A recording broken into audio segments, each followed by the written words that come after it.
Okay guys, and welcome back to our the bread of the tutorial, the animation. Now I'm going to be talking about how to do frame by frame animation. There are a number of ways of doing animation and there are many styles. The most popular ones are frame by frame animation, and then you have motion tracing, which is basically, what is it called? Frame by frame, but with a video in the background leading you on.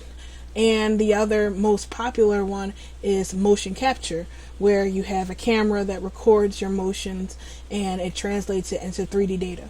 I can only teach you two of those three right now, frame by frame and motion tracing. I was going to do motion capture, but I need to move my computer upstairs because I do not have enough room down here in my little work area to be bouncing around and set up the cameras and do the stuff. So for now, I hope you guys can be satisfied with just learning how to do frame by frame and motion tracing, which is also known as the poor man's motion capture. Okay, so in this, I have my Second Life avatar already imported, and we have no, I don't have that locked. And we're going to register all of the bones for animation. And we did this before in the last video, so we're just going to do it again just to be safe. So you're going to press A and select everything. I'm going to disable my bone limitations real quick and turn this display cast on so you guys can see what I'm doing. And it's on text. Neat. Okay. So what we're going to do now is we're going to press A and select everything. And then I'm going to press I and then lock scale or location rotation scale, and that's going to lock in all of our joints and stuff. So we're going to make sure we're on frame 0 when we do that. So I'm going to try this again. Okay, now we're on frame 0 and we're ready. So now when we make any changes, it'll work a lot better. We have our IKs enabled, so you see the yellow stuff right here. And if you have no idea what the hell I'm talking about, I suggest you go back to our previous videos in this playlist. Okay, so everything is all set up for us to start animating. Now, there's two things that you need to keep in mind when you're doing your animation. One is the animation time, and the other is the animation frame rate. When we were doing poses, frame rate and time had no meaning. There really wasn't anything because it was just one frame, and it can be at any time. But when it comes to animations, you need to keep an eye on the frame rate and the frame time. Frame rate is how fast the animation is going. The higher the number, the faster the animation.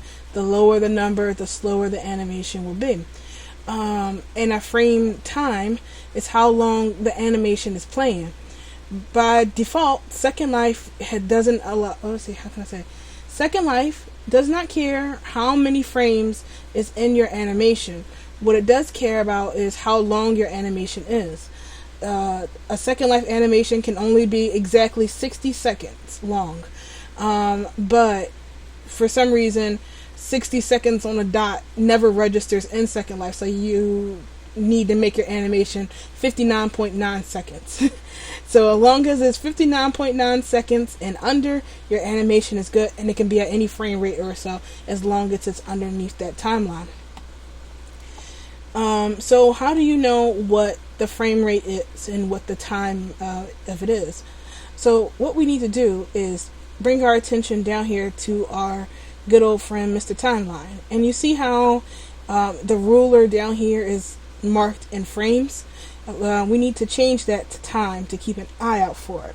And you do that, forgive me because I keep forgetting, it's either Control T, yeah, there it is. You press Control T and the frame rate will switch over to time.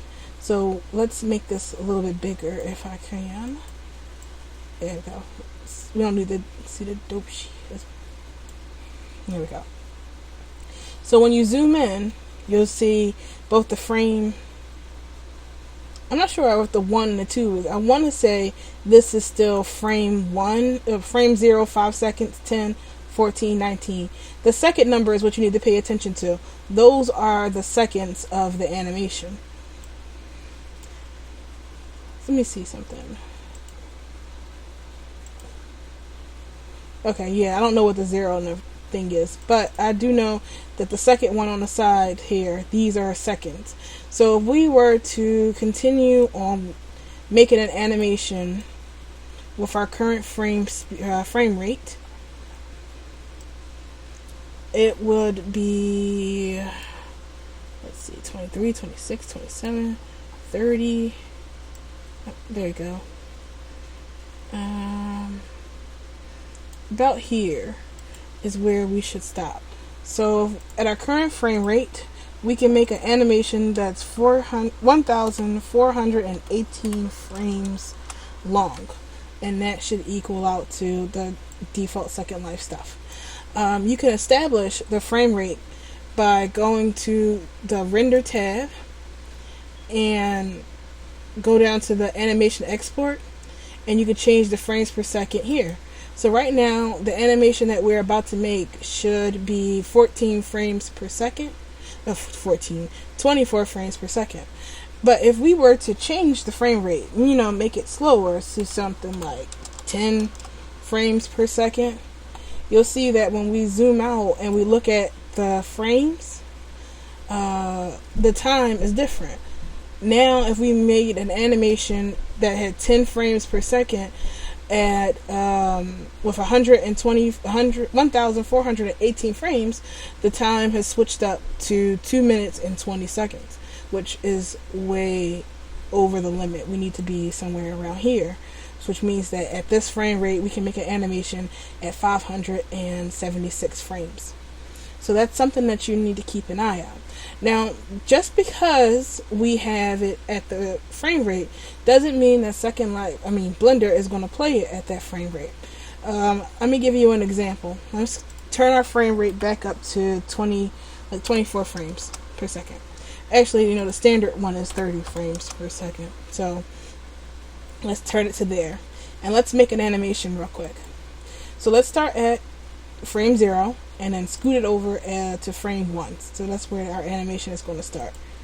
Let's click frame 1, and we're going to have Bunny sit 0 here. We're going to press G since the IKs are enabled and have her sit on the box. Oh, and remember we have our automatic automatic recorder thingy turned on too. You want to turn it on when you move. That way it registers your changes and you don't have to keep going lot scale. So I'm going to sit on this box. I'm going to actually sit back properly. Like here.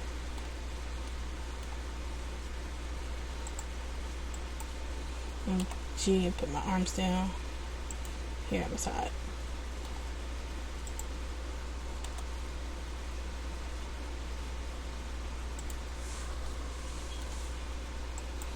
And remember what we did in the last video when we put our hands in our lap? We just animated, we wanted one hand, and then we copied. There we go. We copied the thing over, the animation, the bones. So we have one hand here, and it's twisted like all hell, but whatever, it doesn't matter. So grab this, just zoom in. Hand, shoulder, upper arm, and that. And you go pose, copy posed, paste flipped X, and we have our hand in our lap. So I have my hand here, and it's starting pose, and I'm gonna scoot this green line up maybe 5 frames. 5 frames. It's a 5 frame. Frame 5. Let's take 4. And then I'm gonna click on her arm. And I press R and rotate my hand up.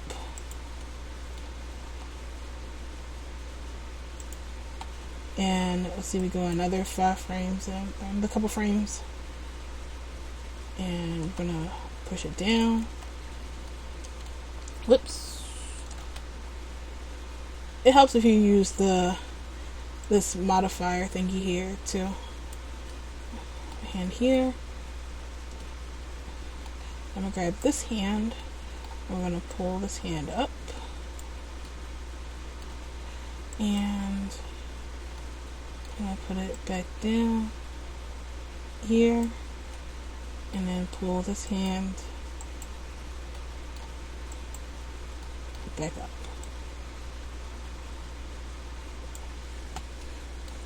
Okay, so now when we go and run through our animation,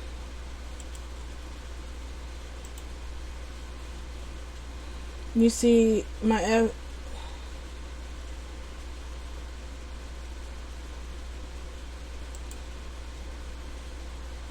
the animation chugged on through. Now you may be wondering, why is it doing that? I set it to 30 frames. Why is it playing so slow? Now, it's playing slow because unlike Animator, Blender runs through the power of your processor or so. So if your processor is really old, like mine is, or it's really heavy, it won't run as fast as it's supposed to.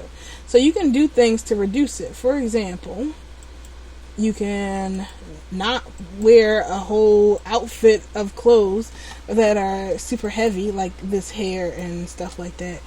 We can just take my hair and move everything to different level.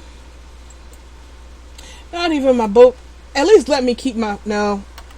I'll take off my bow tie for science. Alright, so here I am, naked and such.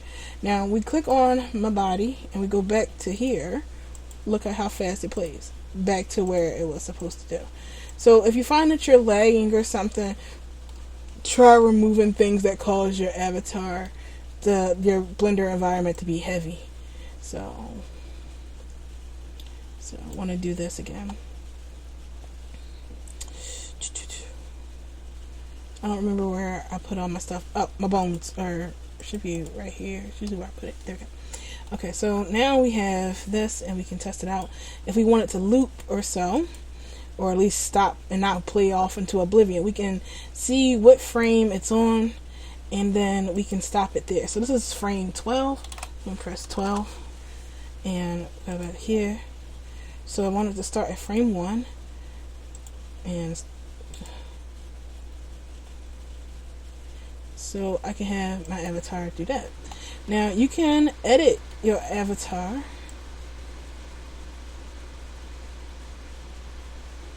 And you see all those in between thingies here? That's Blender working for you. So you pretty much have to just make a pose, and then Blender will fill in the rest of it. If you find that your hand or your things go awry, that's where the dope sheet comes in. You just kind of zoom in and click on a frame that looks crazy, and you can adjust it. So let's try this one more time.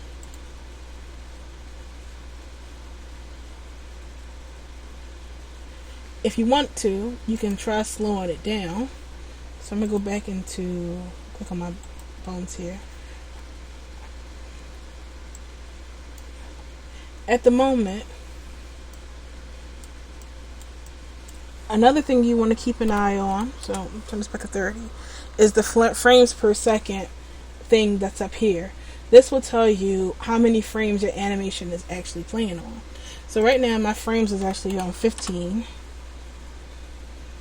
So that's what a 15 frames per second would look like.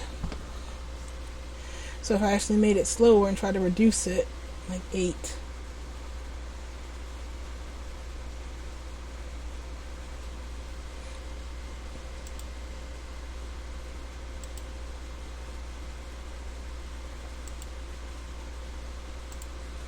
Alright, so you see, you get the gist of it. And you can go in between here, and you can try moving more bones to get a better animation so it doesn't look quite as staticky. So right here, maybe I want my head that way.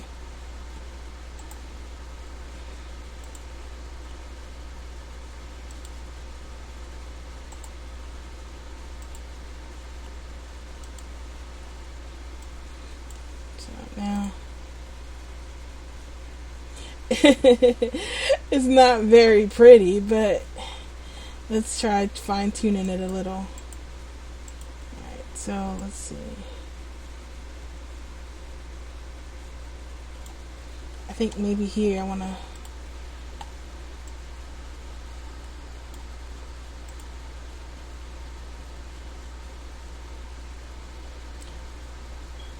and this, boys and girls, is exactly why I do motion tracing, because I have no concept of natural movement. I know that's not natural, but it looks a hell of a lot better than what I do. Alright, so let's give you an example of I think that's pretty much it for frame by frame. And then you just, once you get the animation that you want, you just export it like we did in the last video. You know, BVH, frames, and then sitting on whatever, and then you hit export, and then you import it out. So let's go over to the fun thing, which is animation tracing. And I kind of forgot to mention it in the big intro, but we're going to need some tools for that. So I'll be right back, and I'll show you how to do motion tracing.